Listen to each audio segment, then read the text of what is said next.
everyone, welcome back. It's Mo, aka Swedish Whiskey Girl, and today it's Ardbeg Day.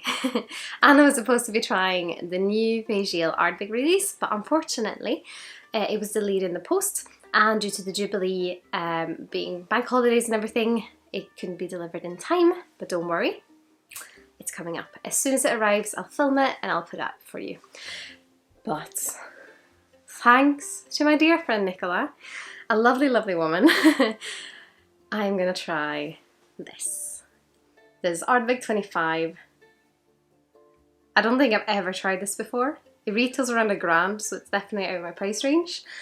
It sits at 46%, it's not chill filtered, and all the whiskey in it is at least 25 years old.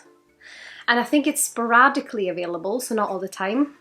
It's not a core release, but from whiskey specialists, specialist shops and Ardbeg Embassy and stuff like that.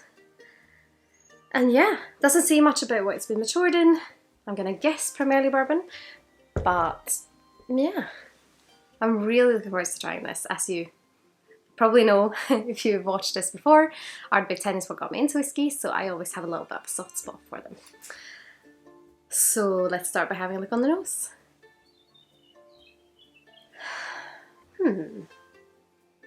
I think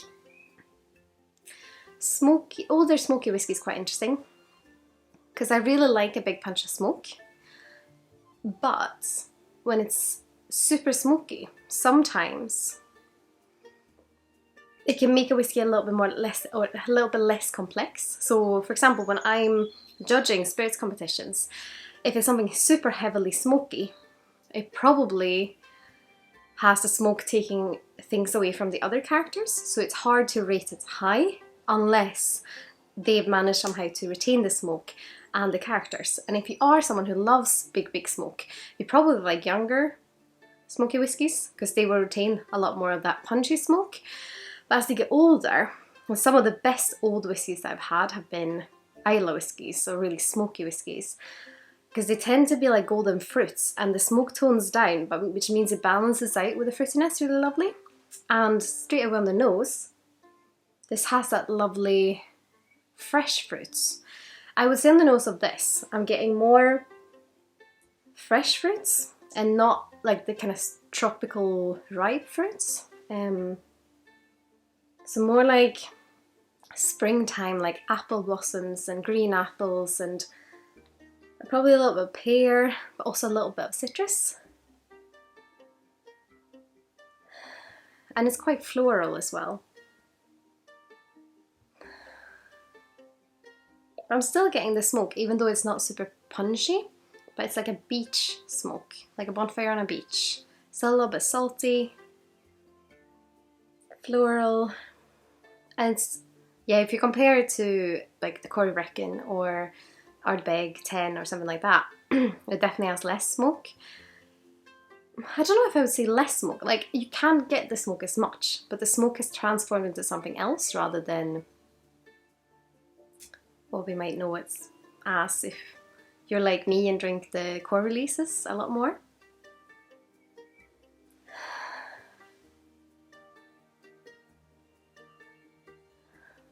But now I'm curious. Let's have a taste. Sanjiva and happy Ardbeg Day.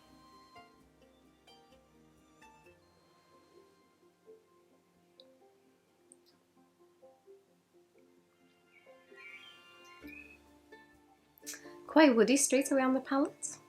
Less fruity than I thought it would gonna be.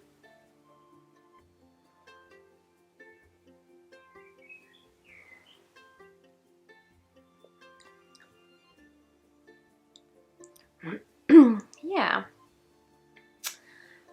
quite a lot of wood actually. And then the wood is tied in with the smoke. And then, yeah, quite a bit of wood on it. Interesting. This is my first whiskey of the day as well, so I'm trying to let my palate calm down a little bit. Because even though this is a 46, it actually has a bit of a bite as well.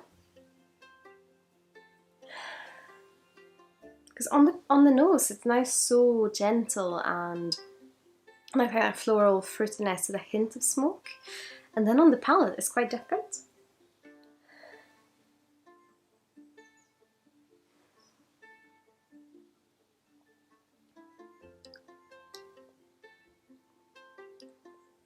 Trying to figure out what... So the centre of it is that kind of bitter smoke, or a bitter wood, sorry. It does have a little bit of smoke in the edges, but the bitterness almost takes over, so I'm getting more of the bitterness than the smoke.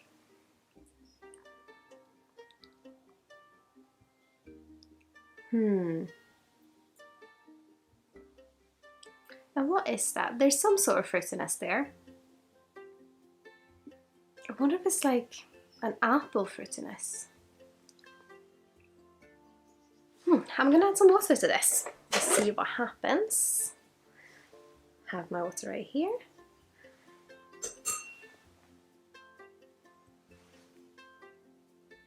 Ooh, straight away on the palate it went a lot more towards the kind of tropical ripe fruits.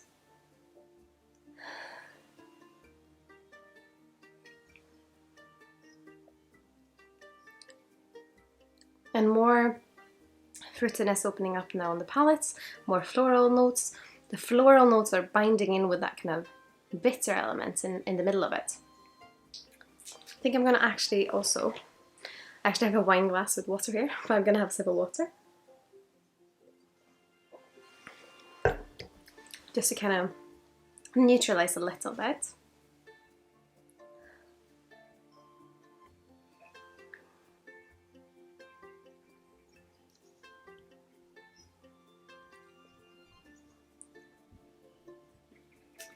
Yeah, a little bit more balance, a little bit of smoke actually coming out with the water, like a beach smoke.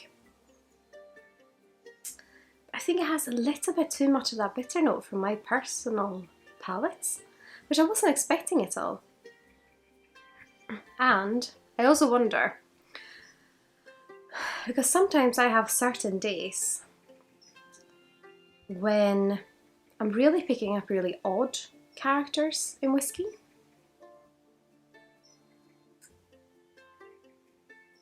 I have a theory on that, but I'm not going to share that yet because I have no kind of factual connection to it, so I need to do a little bit more research.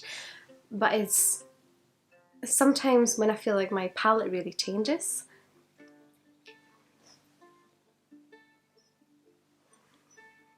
But I'd love to hear. Have you tried Ardbeg 25? Did you find that bitter notes? Is it just me? Is it just today? Maybe I'll need to try this in a few days and see what I think then again. But I would of course love to hear from you. If you are an Ardbeg fan just like me, say hi in the comments below. And I would of course be thrilled if you'd consider leaving a thumbs up on this video and subscribe if you haven't already. Maybe even recommend me to a friend if you like what I'm doing. But I hope you've enjoyed this video and this Ardbeg day. I hope you're having a nice dram of Ardbeg if you like it, of course. And I will see you soon again. Sláinte Skål!